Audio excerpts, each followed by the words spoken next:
Hola, buenas tardes. Como cada semana haremos el vídeo y hoy será un vídeo bastante leído todo porque son informes prácticamente todo lo que vamos a leer. No sé si me dará tiempo para más, pero bueno, creo que es importante que la gente sepa realmente qué está pasando dentro de las cárceles. Primero empezaremos con Claudia, la segunda autopsia que se le hizo. La segunda autopsia, hay tres, esta es la segunda. Y después hablaremos de una madre y de un preso que denuncia las muertes que hay en prisiones. No daremos los nombres ni de la madre, ni de su hijo, ni del preso que denuncia por motivos de seguridad para ellos. Pero bueno, eso no quiere decir que no esté pasando, está pasando y de hecho vamos a ir denunciando todas estas cosas, todas estas extrañas muertes en circunstancias poco claras de las cárceles, que hay dentro de las cárceles. Bien. Doña Ana Isabel Sanz García, licenciada en Medicina y Cirugía, especialista en Psiquiatría, máster en Psicología Forense, con DNI domiciliada profesionalmente, bueno, tampoco lo vamos a decir, inscrita en el Ilustre Colegio Oficial de Médicos de Madrid con el número tal, afirma que ha sido requerida por doña Ana Graciela Zúñiga García, identificada con DNI tal, para emitir un informe pericial acerca de las circunstancias de la muerte de su hija, Claudia Ximena Rodríguez Zúñiga, acaecida la noche del 11 de marzo de 2018 en la prisión de mujeres de Barcelona, Barràs. Informe pericial y exposición de los motivos. A doña Claudia Rodríguez Zúñiga es encontrada muerta o en estado agónico en la celda que ocupaba en solitario, en la prisión de mujeres de Barcelona, el 11 de marzo de 2018 a las 21:45, coincidiendo con la revisión habitual que el personal lleva a cabo de la planta. Bien, esto es un recuento que se hace por las noches y no es a las 9:45, sino a las 9:30. De hecho, los funcionarios, los carceleros van muy rápidos porque quieren plegar temprano y la mayoría de las veces no es ni a las 9:30, o sea, a las 9:15 ya empiezan los recuentos. A las 9:45 es prácticamente imposible, a menos de que ya haya sucedido algo antes de ese recuento. Se trata de una mujer de 21 años reclusa en el referido centro desde julio del 2017. El día de la muerte cena en el comedor común a las 19:30, donde la condujo una funcionaria debido a las reticencias de la misma a trasladarse a dicha dependencia. El último contacto con ella viva se informa a las 20:30 horas, en el momento en el que se dispensó la medicación en su celda. Se halla enfrente del cuarto de prisiones con una buena visibilidad desde el mismo. Ese cuarto es la oficina de los carceleros, en la enfermería, y tiene una visión directa en la celda de Claudia. A las 21:45, la revisión rutinaria por parte del personal es encontrada en su cama sin responder a estímulos. No queda clara la situación exacta en la que la encuentran. Los carceleros, pues las descripciones del estado del cuerpo se contradicen en distintos documentos. En el primer parte informativo, redactado por el personal del centro penitenciario, se dice que está acostada en la cama cubierta con una sábana, con una bolsa de plástico transparente tapándole la cara hasta el cuello, así como una prenda de ropa también alrededor del mismo. Y posteriormente, en el informe de la autopsia, se señala que se ha suicidado con una bolsa en la cabeza, cerrada con una sábana alrededor. Claudia Rodríguez Zúñiga es una joven con antecedentes de sufrimiento emocional y alteraciones psiquiátricas. Desde la infancia, a los 8 años sufre 2 agresiones sexuales y a los 15 años el acoso sexual por parte de un familiar. Adolescencia tiene antecedentes de varias sobreingestas de medicamentos desde el 2012 y tras iniciar un tratamiento en el 2014 es diagnosticada de trastorno de la conducta alimentaria no especificado con presencia de restricciones alimentarias y conductas de purga, trastorno límite de la personalidad,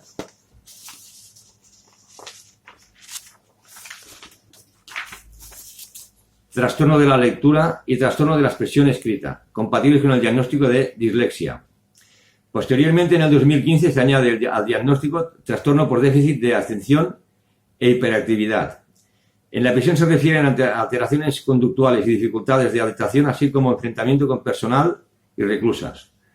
Por ello se encontraba durante todo este proceso bajo los efectos de la medicación psicotrópica que seguía habitualmente y que no se autoadministraba. O sea, que la recibía bajo el control estricto del personal sanitario de la prisión. En concreto, de acuerdo con las órdenes médicas escritas, no demasiado claras, por cierto, en cuanto a la dosificación, el tratamiento que seguía era venlafaxina, 150 miligramos cada 24 horas. Topomax, 2 cada 24 horas. Lírica, 150, 2 cada 24 horas. Queatepina, 1002 2 cada 24 horas. Se producen textualmente suponiéndose que existe un error y se trata de 200 miligramos cada 24 horas. ribotril, 2 miligramos o 1,5 cada 24 horas. Olanzapina, 10 miligramos, 1 cada 24 horas.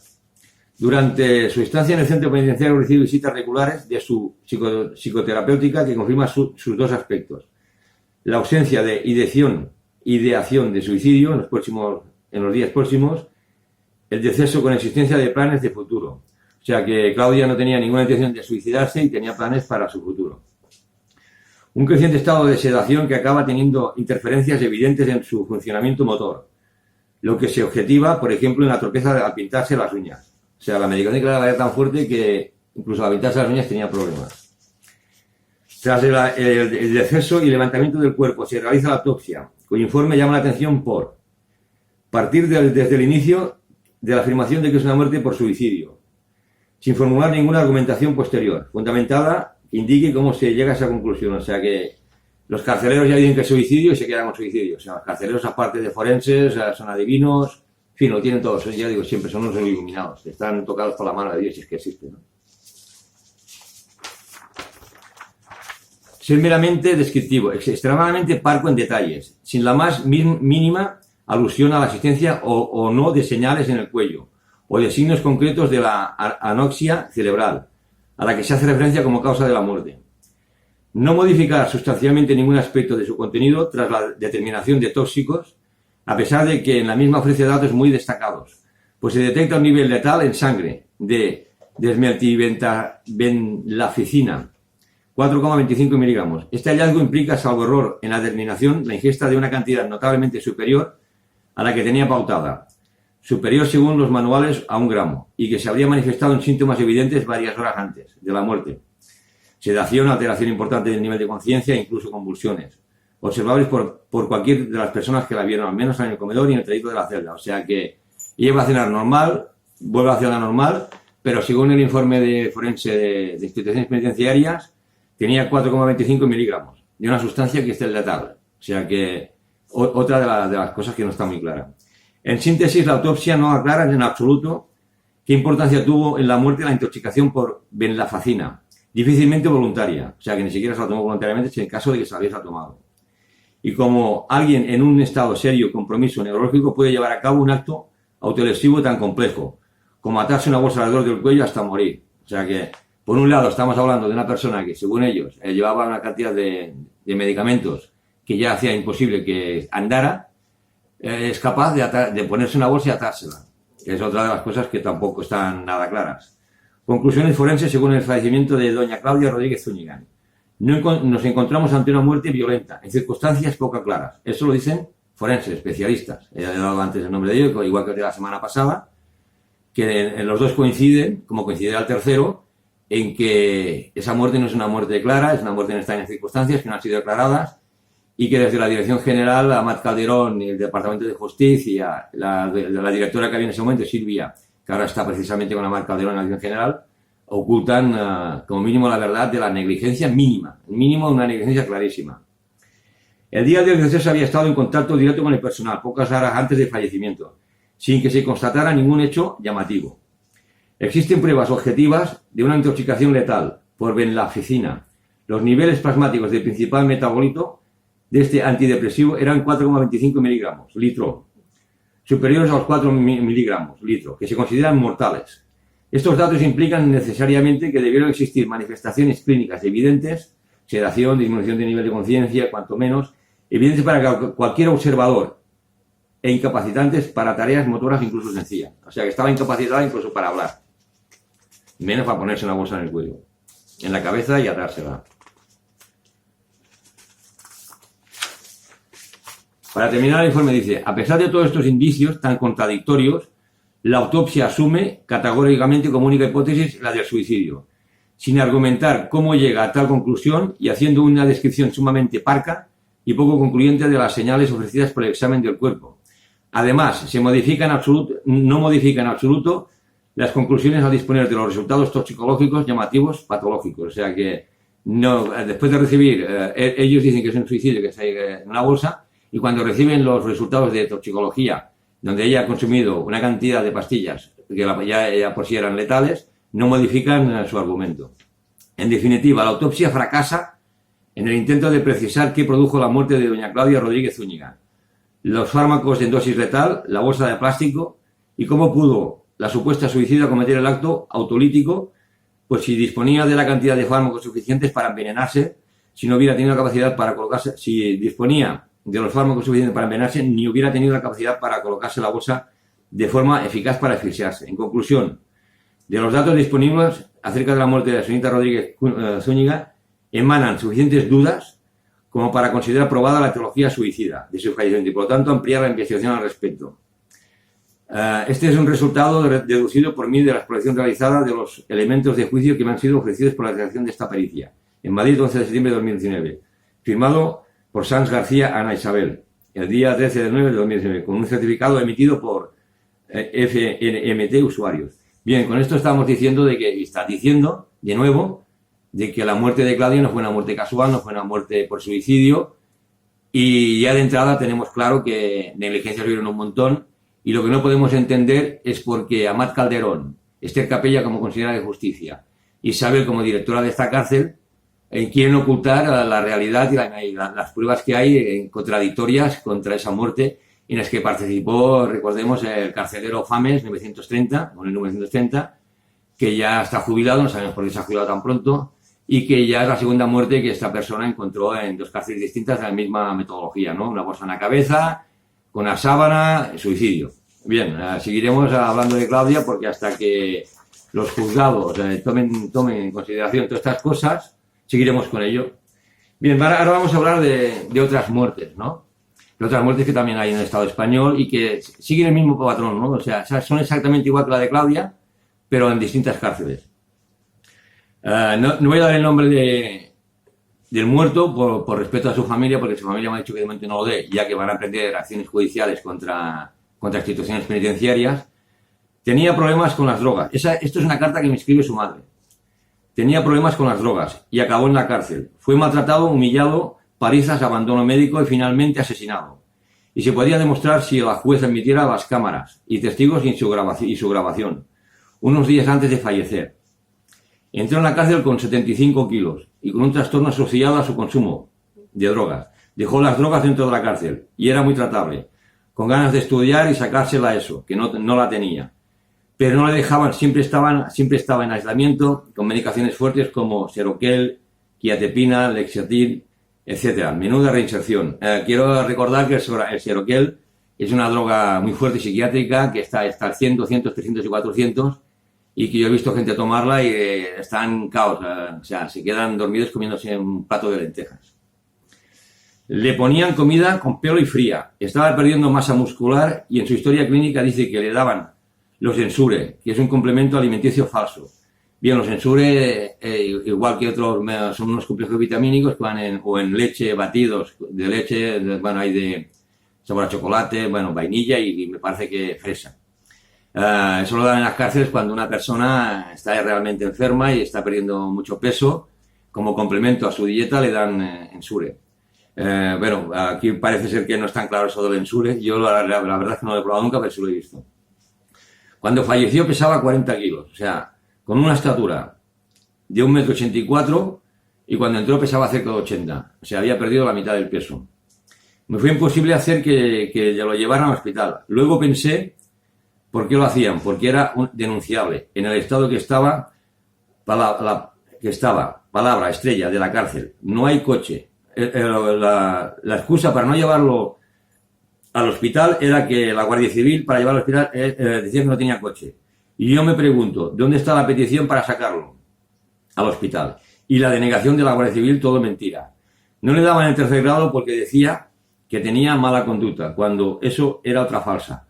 ¿Cómo iba a estar si no comía bien durante 6 años de aislamiento? Y tampoco le dejaban dormir. Le entraban a su celda, después le haría una carta de presos que confirma todo lo que estoy hablando ahora. Le entraban a su celda a las 3 de la mañana. A las 3 de la mañana. Lo tenía. Todo esto lo tiene la abogada que está para presentar la denuncia en instituciones penitenciarias. Él quería denunciar a los malos tratos y que beben alcohol por la noche. Bueno, ya lo confirmo yo, que beben por la noche y al día, que beben alcohol los carceleros.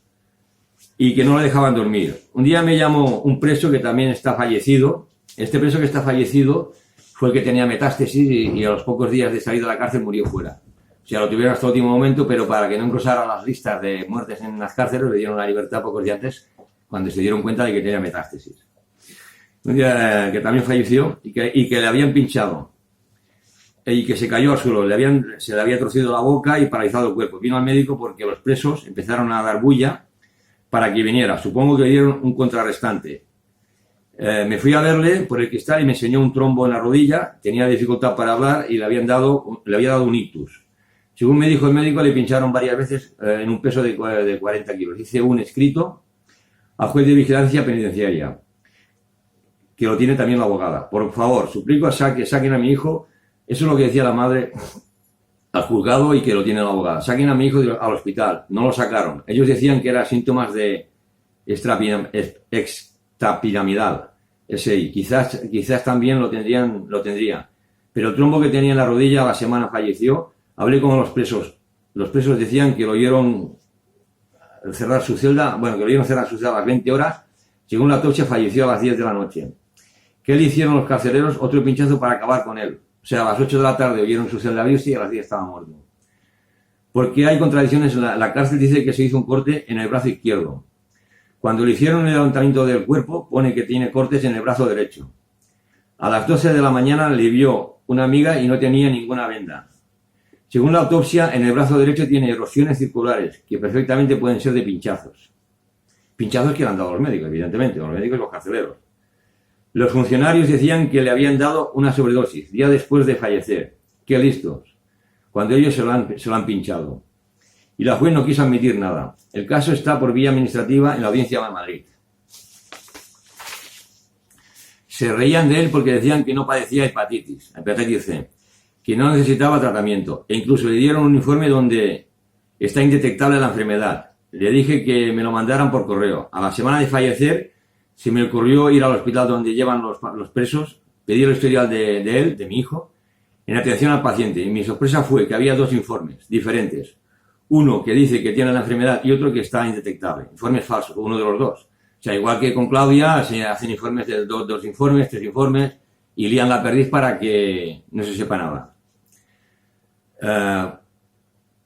Un informe falso. Su estómago estaba vacío, según la autopsia. Era intoxicación de medicamentos, analgésicos, relajante muscular y opioides, como el tramadol. Se lo han puesto ellos. Es un combo mortal. Qué raro, porque ya fallecidos se quedaron con el cuerpo casi 2 días. Igual con el de Claudia tampoco. Los testigos, todos han sido trasladados a otras cárceles. Igual que Claudia, todos los testigos son trasladados a cárceles diferentes para poner trabas y no se pueda tomar declaración a ellos. A otra cárcel, pero eso sí, que son rápidos. Para sacarlos al hospital siempre trabas.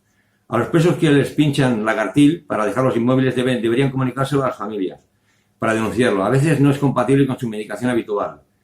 Podría decir muchas cosas más, pero no quiero agobiarte. Bueno, eso me lo dice su madre a mí, que para mí no es ningún agobio, sino un placer poder denunciarte estas cosas porque estoy convencido y sé que es así. Por lo tanto, gracias por mandármelo. Esto es una carta de un preso que manda al juzgado. No, tampoco daré el nombre porque él sigue preso y no quiero perjudicarlo. Si pasara algo sí que lo daría, pero de momento públicamente no lo voy a dar por su propia seguridad, ¿no? El preso tal, pone en conocimiento al juzgado tal, interno en el centro penitenciario de Madrid, en Alcalá Meco, desde el día tal de enero del 2016 hasta el 28 de noviembre del 2019, y que también constan en numerosos escritos las múltiples denuncias de muchos compañeros en las fechas del 13 de diciembre, del día 13 hasta el 2018, el 13 del 2017 hasta el 5 de 2018. De 2018, donde se sucedieron los otros homicidios, o sea que han habido otras muertes que ya han denunciado a otros presos. Estamos hablando de la prisión de Alcalá Meco 2. De los internos, no voy a dar los nombres de los muertos, porque aquí hay varios, pero por respeto a las familias y respeto a la persona que me manda este escrito, no voy a dar los nombres de ellos. Ante esa sala, muy respetuosamente comparezco y como mejor profesional de derecho digo que por medio del presente escrito vengo a manifestar ante su ilustrísima los hechos acaecidos durante un tiempo por parte de los carceleros y los servicios médicos del mismo, en los que un servidor y numerosos compañeros fuimos testigos de una muerte por parte de un interno, que tampoco era el nombre del preso que mata, que este mata a otro, y que los carceleros de prisioneros no hicieron nada para evitarlo. Alegaciones. Primero, desde el día tal de enero de 2016 se presentó de forma total y absolutamente voluntaria a cumplir mi condena al Centro Penitenciario Madrid 2, Alcalá Meco, y que, conociendo desde la niñez al interno muerto tal, que no voy a dar el nombre como he dicho antes, coincidimos en el módulo 5 de este centro penitenciario. Desde agosto de 2016 hasta el año 2017, donde este señor, tengo la absoluta certeza de que no consumía ningún tipo de drogas, tales como heroína, cocaína y tal, solo tomaba la medicación prescrita por los servicios médicos y el subdirector médico del Centro Penitenciario de Madrid 2. Segundo, desde esa fecha en la que yo, conociendo a fulano, todos los compañeros habitantes en el módulo 5 eran testigos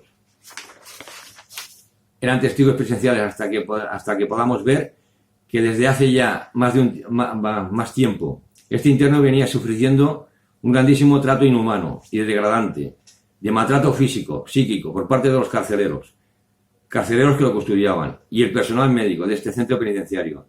El señor tal, a pesar de sus enfermedades y patologías, en el año 2016 tenía una presencia y salud más bien normal. Claro, eso contando con las numerosas palizas que muy a menudo le propinaban los carceleros, sin motivo ninguno.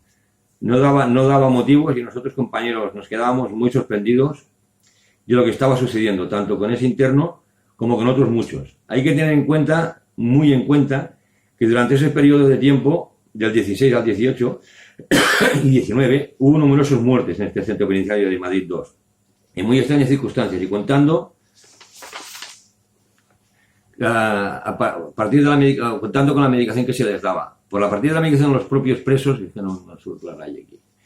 A partir de los médicos, a partir de la medicación, los propios médicos, junto con los carceleros, veíamos y nos quedábamos atónitos con los abusos que cometían con este y otros presos. Era muy penoso y vergonzoso no poder hacer nada. Seguidos veíamos cómo se lo llevaban para el módulo 7, aislamiento. Allí le tenían unos días donde tanto jefes de servicio como carceleros le daban numerosas palizas, siendo testigos de sus gritos de socorro por otros internos, entre ellos yo. En una ocasión lo ataban en la cama y lo tenían 24, 48, 72 horas, sin salir de la celda, atado. Celdas de castigo. Comenzaron a pincharle un medicamento llamado Lagartil. El Lagartil es un medicamento que lleva muchos años en la cárcel, y yo creía que ya ni existía dentro de las cárceles, porque creía que lo habían sustituido por el Seroquén, pero el Lagartil probablemente aún es más fuerte que el Seroquén. El Lagartil, he visto a una persona pinchada con Lagartil estar 1, 2, 3 días automáticamente zombie por la cárcel, sin saberse atar los zapatos, sin poder comer, totalmente sonámbulo. No sabemos si su nombre es vulgar o científico. Este chico se fue deteriorando poco a poco, aún más. Todos éramos testigos de todo ese maltrato y torturas por parte de los carceleros de este centro. También sabíamos que este compañero tenía ya muy poco tiempo para acabar su libertad, o sea, para llegar a su libertad definitiva, estando ya pasada de su cumplimiento de la mitad de la condena y estando ya legalmente en periodo de libertad condicional. En su estado tan avanzado en el que se encontraba su condena, y debido a las patologías del señor, debería haber estado ya hace mucho tiempo en libertad, pero la Junta de Tratamiento de este centro, pese a ello, nunca le dio nada esa modalidad de vida, que es la libertad condicional, o en su caso el tercer grado, artículo 86.4 o 84.6, debido como a otros muchos internos. Menos gravosa la situación del nombre no lo hay. Tercero, desde entonces, desde que le suministraban este tipo de inyecciones a este chico, comenzó a estar muy mal. Nunca estaba siempre deprimido. Decía que desde esos pinchazos que le estaban suministrando, que no llegaba el día de su libertad, estaba muy triste y muy lamentable oírle decir eso. Decía que lo estaban matando. Un día que tenía una videoconferencia con el juez del Juzgado de Vigilancia Penitenciaria de Madrid, por lo que le estaba pasando, sobre su tema, los permisos o algo así, siempre estábamos muy pendientes de él, pues su estado era malo. Ese día estaba perfectamente en su plenitud y estaba muy normal. Nosotros los demás internos también pedíamos que le sacaran muy normal para ir a la videoconferencia, a la conferencia. Lo llamaron por megafonía y los dos carceleros lo sacaron del módulo y en vez de llevarlo a la videoconferencia lo llevaron a la enfermería. Él decía que se habían equivocado. Los carceleros decían que no. Acto seguido entraron a la enfermería y le pincharon. Lo dejaron totalmente inútil. No podía articular palabra ni tampoco andar. Le dicen los ATS, verás que como así verás como así no cuentas nada al juez. Los ATS de la cárcel le decían a él que así no hablaría con el juez, que no estaba en condiciones. Tuvo que salir en una silla de ruedas, la videoconferencia evidentemente se anuló y fue imposible que pudiera hablar con el juez. Cuando volvió al módulo tuvimos que subirle a su celda completamente inútil, como un trapo o un papel incapaz de valerse por sí mismo. A la vista de todos los abusos que se estaban confiriendo con este señor, con este interno, y con otros muchos, ya empezaron a fallecer en el año 17 y 18 bastantes internos, por el tema de medicaciones y demás. Ante la sospecha de que veíamos que eran internos todos suministrados, que les suministraban pinchazos y que se iban muriendo a través de las medicaciones que se les estaban dando, nosotros y otros compañeros nos empezamos a quejar del estado en que estaban los compañeros suyos. El señor tal pues estaba de cada vez más peor, no se tomaba tan siquiera su medicación. Nosotros, los demás internos también, pedíamos que lo sacaran a este señor al hospital, que tan solo está a 1 kilómetro de distancia, pegado al centro penitenciario. Los carceleros y tanto el director nos amenazaban y no nos hacían ni caso. Este señor y muchas noches tenía que llamar al botón de emergencia. Es un interfono que hay en las celdas, que cuando una persona se encuentra mal, llamas y tienen que subir los carceleros a ver qué está pasando, ¿no? Normalmente, yo eso lo digo yo porque yo ya lo he visto y he oído los gritos y lo sé perfectamente, cuando un impreso llama al interfono a partir de las 11 a las 12 de la noche, como los carceleros están de fiesta, están durmiendo de fiesta o bebiendo alcohol, en fin, están en otro lado, menos en su trabajo, en cualquier otro sitio, vienen una manada de ellos y lo que hacen es pegar al preso que está llamando por interfono. Eso lo he visto yo y lo puedo verificar, lo puedo asegurar a ciencia cierta de que es así. No solamente en Alcalá Meco, sino en cualquier cárcel del Estado español y en Cataluña. En Brians 1 lo he visto en Brians 2, lo he visto prácticamente en todas las cárceles donde he pasado, que cuando un preso llama por la madrugada, toca el interfono, lo más fácil es amenazas, insultos y palizas. Eso es lo más fácil, no atención médica. La buena urgencia, cuando lo abrían, lo hacían para pegarle o para insultarle, para que no molestara a los carceleros. Era terrible oír sus gritos de este compañero y de otros muchos más. Según mi testimonio y el de muchos compañeros que queremos declarar y que hemos puesto en conocimiento de todas estas situaciones existentes a los correspondientes juzgado de guardia de Alcalá de Henares, como al juzgado de vigilancia número 6 que le corresponde de Madrid, y nunca han tenido ningún tipo de respuesta y normalmente queda archivado. Los expedientes de denuncias, varios compañeros del módulo 5, entre ellos yo, que ya no estaba en ese módulo, como otros internos de otros módulos, que veíamos a este lado de la enfermería, estando allí hospedado a ser atendido, venían los internos a la enfermería para disponer de la toma de metadona. De repente, el interno fulano coja al interno fulano, moreno por el cuello, y este interno que tan solo pesaba 50 kilos, que es el muerto, más o menos, lo volteó y a la caída al suelo este interno agresor cae fuertemente sobre él, hincándole la rodilla en el pecho. El señor tal, que está hoy día muerto, cuando entró pesaba entre 80 y 90 kilos. A consecuencia de este golpe se le produjo una rotura del esternón. Mientras separaban a los internos más bien al agresor, pues el otro no podía moverse, observemos como el carcelero, don Ángel, del módulo 3, le pisa muy fuertemente el cuello. O sea, el carcelero, en vez de ayudar al que está en el suelo, que está herido, le pisa el cuello con el pie. Cuando este no podía ni respirar, ni comenzó la pelea él, ni estaba en condiciones para nada. El interno agresor tuvo muchos episodios de múltiples peleas en todo ese mes, y su estancia en el centro hasta que fue trasladado. Nunca le pasó nada, ¿eh? Le llevan al módulo 5, concretamente a su celda, para que descansara. El hombre estaba muerto de dolor, no resistía, bueno, ya no resistía ni podía hacer nada. Reclamemos, los demás presos reclaman que lo sacaran al hospital y ya no sabíamos qué pretendían estos señores. Bueno, estos carceleros, estos señores. No lo sacaban. Así estuvo todo el día. No comió, no cenó, no tenía apenas vida. Ese mismo día, después de la cena, todos los compañeros observemos, como siempre, el cierre de las celdas. Todas, como es normal, menos la celda de él. Le dejaron toda la noche la puerta abierta. No se sabe con qué fin. Cuando eso está prácticamente prohibido, de hecho es verdad, a partir de las 9:30 no se puede haber ninguna celda abierta, ni abrir ninguna celda sin permiso escaso del jefe de servicios. O sea, los carceleros, como ya saben ellos mismos que abusan, ya como mínimo ponen al jefe de servicios. Si el jefe de servicios está de acuerdo, estamos las mismas, ¿no? En este caso no es normal, ni legal que esa persona que murió tuviera la celda toda la noche abierta. Está completamente prohibido y tiene que ser aprobado por el jefe de servicios, quien es el que tiene que dar la orden. Y por la mañana en el recuento se lo encontraron muerto. O sea, qué casualidad, ¿no? Es que esto son copias, ¿no? O sea, se repite en todas las cárceles más o menos lo mismo, ¿no?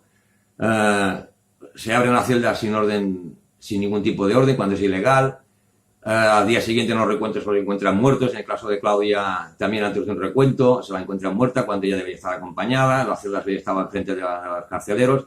Siempre estas muertes son así, porque como nadie investiga y los que investigan son ellos mismos, quedan impunes, ¿no? Tienen esa impunidad de poder hacer lo que les dé la gana, hasta incluso llegar a matar, sin que nadie diga nada, porque no hay nada que decir. Y las personas que lo pueden denunciar, como es el caso del forense o el juez de vigilancia, que tiene que velar por los derechos de los presos y por su vida, pues bueno, lo archivan porque, bueno, no sé por qué motivos, lo archivan. Se lo encontraron muerto. Según todos los numerosos testigos, compañeros del módulo que estaba él, se descarta totalmente el suicidio. Pues en primer lugar no podía ni moverse. O sea, que estaba tan molido que no podía ni moverse, pero se suicidó. El señor tenía una esperanza, el señor, hablando con él, tenía una esperanza de vida muy grande. Y ya le quedaba muy poco para la libertad definitiva, como su familia lo estaba esperando.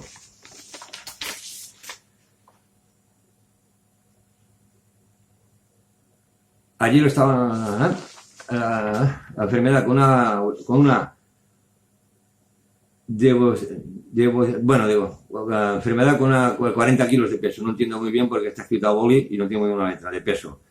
No siendo tratado de hepatitis C. A consecuencia del ictus y el fuerte golpe en el esternón, queda muy claro que falleciendo según la autopsia a las 22 horas, es una negligencia y una omisión de socorro por parte de los funcionarios. Bueno, los funcionarios yo no lo llamo, son carceleros.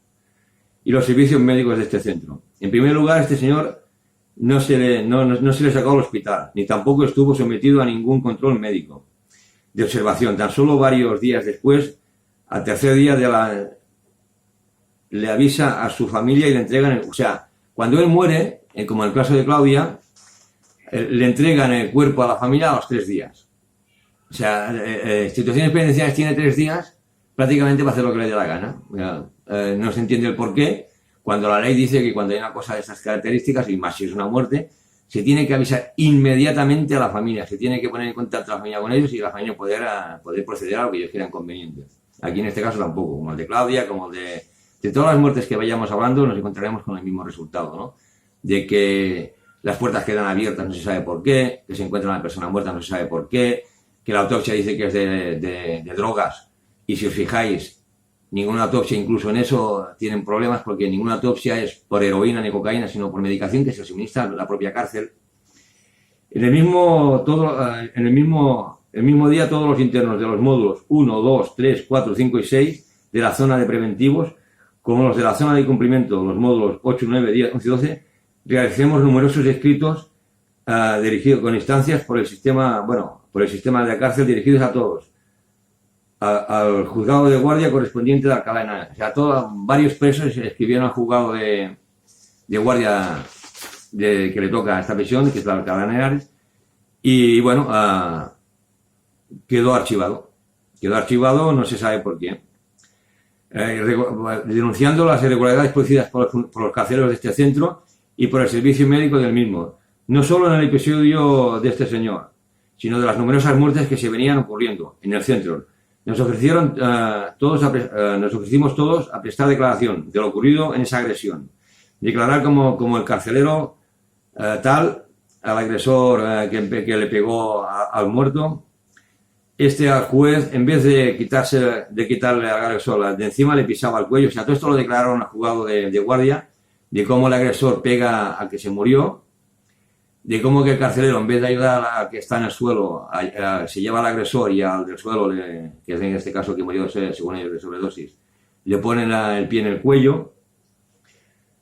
Fuertemente los propios internos, hasta la dificultad que tenía Miguel para respirar, y viendo que hasta que viniera la plantilla de refuerzo, quitemos de encima tanto al agresor como a este carcelero. O sea, los mismos presos quitaron al agresor y al carcelero que tenía el pie encima del cuello de esta persona.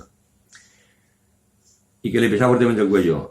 Solicitamos como prueba de que todo esto es cierto, los presos piden al juzgado que solicite las grabaciones de todas las cámaras, de todo el recorrido, incluso la de la zona de enfermería, para poder demostrar lo que están diciendo. No han sido pedidas, no ha sido pedido nada. O sea, todo quedó en agua de borrajas.